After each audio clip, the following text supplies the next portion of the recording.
Good morning या कहूँ good evening everyone. आपका हमारे यूट्यूब चैनल पर स्वागत है। तो आज हम अपनी फेवरेट मांगा में से एक the fragrant flower blooms with dignity का पार्ट 5 देखेंगे और इस मांगा के प्रीवियस पार्ट्स के लिंक नीचे डिस्क्रिप्शन में दिए गए हैं, तो आप उसे भी चेकआउट कर सकते हैं। इस पार्ट में हम वागुरी-सान यानी काओरुको के फ्रेंड सुबुरु होशिना और उसकी काओरुको से दोस्ती के बारे में जानेंगे। So let's begin. तो जैसे कि हमने पिछले पार्ट में देखा ही था कि वागुरी-सान रेंतारो की शॉप पर केक लेने आई होती है। रेंतारो की मॉम कहती हैं, तुम्हारा स्वागत है वागुरी-सान। वागुरी-सान रेंतारो की मॉम से कहती है, मेरे मिड टर्म्स एग्जाम्स अब एंड हो गए हैं, तो मैंने सोचा चलो इसी खुशी में केक खाया जाए। अब रेंतारो की मॉम वागुरी-सान को रेंतारो के एग्जाम्स के बारे में बताने वाली होती है कि नीचे छिपकर बैठा रेंतारो उसे कुछ भी बताने से मना करता है। भी अचानक उसकी मॉम उसे वागुरी-सान के सामने घसीट कर कहती है, रेंतारो ने भी अपने एग्जाम्स में काफ़ी अच्छे मार्क्स पाए हैं। वागुरी-सान सरप्राइज होकर कहती है, रेंतारो गुन तुम यहीं पर थे। उसकी मॉम रेंतारो से कहती है, तुम वागुरी-सान का ऑर्डर ले लो, मुझे किचन में थोड़ा काम है, सो हैव फन। रेंतारो वागुरी-सान के केक का ऑर्डर लेता है। वागुरी-सान रेंतारो से हाई फाई लेने के लिए दोनों हाथ आगे करती है और कहती है कि इसलिए कि तुमने अच्छे से सभी एग्जाम्स पास कर लिए हैं। वागुरी-सान को रेंतारो थोड़ा परेशान लगता है। वो रेंतारो से कहती है, जब तुम्हें ठीक ना लग रहा हो तो तुम्हें ज़्यादा से ज़्यादा खाना खाना चाहिए, है ना? देखो मैं कितना ज़्यादा खाती हूँ और खाने से हमें एनर्जी भी तो मिलती है। वागुरी-सान की ऐसी बातें सुनकर रेंतारो ज़ोर से हंसने लगता है। अब वो सोचती है कि मैंने कुछ अजीब कह दिया क्या, पर उसे ऐसे हंसता देखकर वागुरी-सान खुश हो जाती है और वो दोबारा आने को कहकर वहाँ से चली जाती है। उसके जाने के बाद रेंतारो सोचता है, वागुरी-सान हमेशा की तरह अमेजिंग है। वो एक जेंटल, मेहनती और काफ़ी अच्छे नेचर की लड़की है। उस दिन जब सुबुरु ने मुझे वागुरी-सान से मिलने को मना किया, तब अचानक ही मैंने ये कह दिया कि मैं ऐसा नहीं कर सकता, पर वागुरी-सान के बारे में कुछ तो है जिसे मैं शब्दों में नहीं बता सकता। इधर वापस आते समय काओरुको सोच रही होती है कि ज़रूर रेंतारो को कोई बात परेशान कर रही है, पर सच में वो हंसते हुए काफ़ी क्यूट लग रहा था। देन एक पार्क में वो अकेले सुबुरु को बैठे देखती है। काओरुको उसके पास आती है और उससे कहती है, तुम्हें ज़्यादा वेट तो नहीं करना पड़ा सुबुरु? वैसे इस पार्क में आए हुए तो कई दिन गुजर गए, हम दोनों यहाँ पहले आकर खेला करते थे। काओरुको सुबुरु से पूछती है कि तुम्हें क्या पूछना था सुबुरु? तुमने मुझे यहाँ मिलने को मैसेज किया तो मैं थोड़ा सरप्राइज़ हो गई थी। उससे कहती है कि ये रेंतारो त्सुमिगी के बारे में, मैंने कुछ दिन पहले उससे बात की थी। यहाँ हमें काओरुको और सुबुरु के चाइल्डहुड डेज का एक सीन दिखाया जाता है जिसमें सुबुरु बहुत रो रही होती है और काओरुको से कंफर्ट कर रही होती है। प्रेजेंट में सुबुरु उससे कहती है कि मैंने उस दिन तुम्हें और रेंतारो को एक कैफ़े में देखा था। जब तुम वहाँ से चली गई तब मैंने उससे बात की और कहा कि अब वो तुमसे ना मिले। काओरुको मुझे माफ़ करना, मैं तुम्हारे से छिपकर सब करती रही, पर प्लीज़ आई एम सॉरी। काओरुको ये सब सुनकर गुस्सा नहीं होती बल्कि मुस्कुराने लगती है और उससे कहती है, जब मैं उस दिन चिदोरी हाई के गेट पर वेट कर रही थी तब मुझे पता चला कि दोनों स्कूल्स के रिलेशनशिप कितने ज़्यादा ख़राब हैं। और सुबुरु तुमने रेंतारो से ये कहा क्योंकि तुम मुझे प्रोटेक्ट करना चाहती थी ना, तुम हमेशा की तरह कितनी अच्छी हो, मैंने तुम्हें चिंता में डाल दिया, मुझे माफ़ करना। काओरुको से ये सब सुनने के बाद सुबुरु सरप्राइज हो जाती है और उससे कहती है, आखिर तुम मुझसे माफ़ी क्यों मांग रही हो? वो सोचने लगती है कि मैं तो बहुत बुरी हूँ, मैं डरती रही कि रेंतारो ने जो मैंने उससे कहा था उसके बारे में कहीं और काओरुको को ना बता दे। मुझे एक बोझ जैसा लग रहा था, इसीलिए मैंने काओरुको को यहाँ बुला लिया। और तो और मेरे उसे ये सब बताने के बावजूद उसने मुझे दोषी नहीं ठहराया।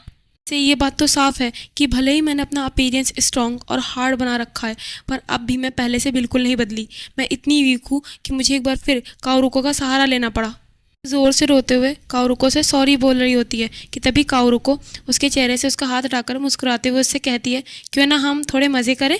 देन काओरुको उस पार्क के मंकी बार्स पर लटकने लगती है। वो सुबुरु से अपने चाइल्डहुड डेज की बातें करती है कि वो दोनों इस पार्क में साथ मिलकर खेला करते थे। को इस तरह लटकता देख सुबुरु चिंता करती है कि कहीं वो अपनी ड्रेस गंदी ना कर ले। काओरुको उससे कहती है, इससे याद आया कि जब मैं अपने कपड़े गंदे करके घर जाती थी तो मॉम मुझे बहुत डांटती थी, और हाँ, जब एक बार मैं इन मंकी बार से गिर गई थी और मुझे काफ़ी दर्द हो रहा था तब तुमने रोते हुए मुझसे कहा था, काओरुको प्लीज़ मरना मत, तुम अपना दर्द मुझे दे दो। ये सुनकर सुबुरु एम्बारेस होकर कहती है, नहीं मैंने ऐसा नहीं कहा था। काओरुको उससे कहती है, तुम हमेशा से ये काइंड पर्सन हो सुबुरु। सुबुरु निराश होकर कहती है, नहीं मैं काइंड बिल्कुल नहीं हूँ, मैंने हमेशा तुम्हारे लिए परेशानियाँ खड़ी की है, इससे ज़्यादा और कुछ भी नहीं। देन काओरुको इस बात से अपना मुंह फुलाकर कहती है, ये सरासर गलत है, तुम एक काइंड पर्सन हो पर तुम इस बात को मानना नहीं चाहती। बचपन में जब भी मैं खुद को हर्ट कर लेती थी तुमने कभी मुझे नहीं डांटा, बल्कि तुम मेरे खातिर रोने लगती थी। मैं रोता देखकर मुझे रिग्रेट होता था, पर ये देखकर कि तुम मेरे बारे में कितना चिंता करती हो मैं बहुत खुश होती थी। वो तुम ही हो सुबुरु जो हमेशा मेरे साथ खड़ी हो, कर तब जब मुझे तुम्हारी काफ़ी ज़रूरत होती है। प्लीज़ ये मत कहो कि तुम अच्छी नहीं हो। मैं हमेशा तुमसे यही कहूँगी कि सुब्रू, आई लव यू, तुम मेरी बेस्ट फ्रेंड हो। वो सरप्राइज होकर सोचती है काओरू को हमेशा से ऐसी ही थी, वो हमेशा मुझसे ये कहती आ रही है, पर अब मुझे पता चल गया है कि मुझे क्या करना है। काओरुको को गले लगा लेती है। वो काओरुको से कहती है, मैंने रिंतारो को तुमसे मिलने से मना किया क्योंकि मैं नहीं चाहती थी कि इससे तुम्हारे ग्रेड्स और स्कॉलरशिप पर बुरा असर पड़े। इससे पूछती है कि आखिर तुम क्या चाहती हो काओरुको। काओरुको उससे कहती है, माफ़ करना सुब्रू, पर मैं इस सब के बावजूद रिंतारो को उनसे मिलना चाहती हूँ। तो उससे पूछती है, क्या तुम रिंतारो को पसंद करती हो। इस पर कहती है, हाँ मैं उसे पसंद करती हूँ, आई लाइक हिम। सुब्रू बताती कि जब मैंने रिंतारो को तुमसे मिलने को मना किया तो उसने भी यही कहा था, नहीं मैं ये नहीं कर सकता। रू मुस्कुराकर सोचने लगती है कि मैं काओरुको का साथ कभी नहीं छोड़ूंगी, चाहे जो हो, मैं हमेशा उस पर विश्वास रखूंगी। द नेक्स्ट सीन में हम देखते हैं कि रिंतारो अपनी बेकरी में होता है और वागुरी-सान को मैसेज भेजता है कि क्या हम अभी बात कर सकते हैं। मैं वागुरी-सान सुब्रू के साथ में उसी पार्क में होती है। ये मैसेज भेजने के बाद वो परेशान होता है और सोचता है कि इस समस्या का समाधान केवल तभी है जब वागुरी-सान की फ्रेंड सुब्रू होशीना से दोबारा बात की जाए। असल दिक्कत तो ये है कि मैं उस तक पहुंचूं कैसे, कि तभी वागुरी-सान का उसके पास कॉल आता है। वागुरी-सान से थोड़ी देर बात करने के बाद वो उससे कहता है कि मैं सुब्रू होशीना से बात करना चाहता हूँ। वागुरी-सान हंस के कहती है, सुब्रू तो मेरे पास ही है। और फिर रिंतारो सुब्रू से कहता है कि क्या कल हम स्कूल के बाद मिल सकते हैं, मुझे तुमसे उस दिन हमारी कैफ़े में हुई मुलाकात के बारे में कुछ बात करनी है। सुब्रू इस बात से मान जाती है। देन दूसरे दिन वो सुब्रू से मिलता है। वो उससे पूछती है कि आखिर तुम क्या डिस्कस करना चाह रहे थे। अब रिंतारो उससे कहता है कि मुझे आखिर ऐसा क्या करना होगा जिससे कि तुम मुझे वागुरी-सान से मिलने की परमिशन दे दो। इस पर सुब्रू कहती है, तुम्हें पता है ना मैं उसकी मॉम नहीं हूँ। अब रिंतारो उससे बताता है कि मैं उस दिन कैफ़े में तुमसे सब कुछ नहीं कह पाया था। मैं समझता हूँ कि तुम्हें कैसा फील हुआ है।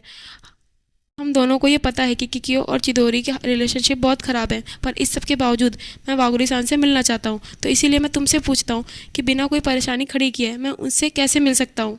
सुब्रू रिंतारो से कहती है, तुम्हें मुझसे ये सब पूछने की ज़रूरत नहीं है और तुमने तो पहले ही अपना आंसर दे दिया था ना। वैसे भी मैंने तुम्हें काफ़ी भला बुरा कहा था, तो क्या तुम मुझ पर गुस्सा नहीं हो। इस पर रिंतारो कहता है, नहीं बिल्कुल नहीं, तुम तो सच में वागुरी-सान की कितनी चिंता करती हो और इसके लिए मैं तुम्हारा रिस्पेक्ट करता हूँ। तुम एक काइंड पर्सन हो, तो इसीलिए मुझे तुम्हारी परमिशन की ज़रूरत है वागुरी-सान से मिलने के लिए। मैं उन लोगों को इग्नोर नहीं कर सकता जो वागुरी-सान को ट्रेजर करते हैं। सुब्रू मन में सोच रही होती है कि काओरुको, सच में तुमने एक बहुत ही अच्छे और काइंड पर्सन को पसंद किया है और मैंने ऐसे पर्सन को बुरी तरह से ट्रीट किया। मैं सच में एक इडियट हूँ। तो रिंतारो कुछ सोचते हुए कहता है, हमें तो ये सब काओरुको से सीक्रेट रखना होगा ना। इस पर सुब्रू से बताती है कि उसने तो पहले ही काओरुको को सब कुछ बता दिया है। इसे सुन रिंतारो शॉक्ड हो जाता है। वो कहती है कि अगर तुम काओरुको से स्कूल से कहीं दूर जाकर मिलते हो तो इसमें कोई परेशानी नहीं होती है। मुझे तुम्हारे काओरुको से मिलने में अब कोई परेशानी नहीं है। वहाँ एक फुटबॉल तेजी से आकर रिंतारो को लगती है और उसे लेने एक बच्चा आता है। वो दोनों बच्चे को उसकी बॉल वापस करते हैं। वो बच्चा उन दोनों से कहता है कि आप दोनों तो मुझे कैफ़े में भी दिखे थे, लगता है आप दोनों एक अच्छे दोस्त हैं। सुब्रू थोड़ी देर सोचने के बाद रिंतारो से पूछती है, क्या तुम मेरे दोस्त बनना चाहोगे। रिंतारो सरप्राइज होकर कहता है, तुम्हें अचानक क्या हो गया, तुम्हें पता है ना कि मैं चिदोरी हाई से हूँ। सुब्रू कहती है, हाँ पता है, पर ये हमारे बीच का एक सीक्रेट है। और यहीं पर ये पार्ट एंड हो जाता है।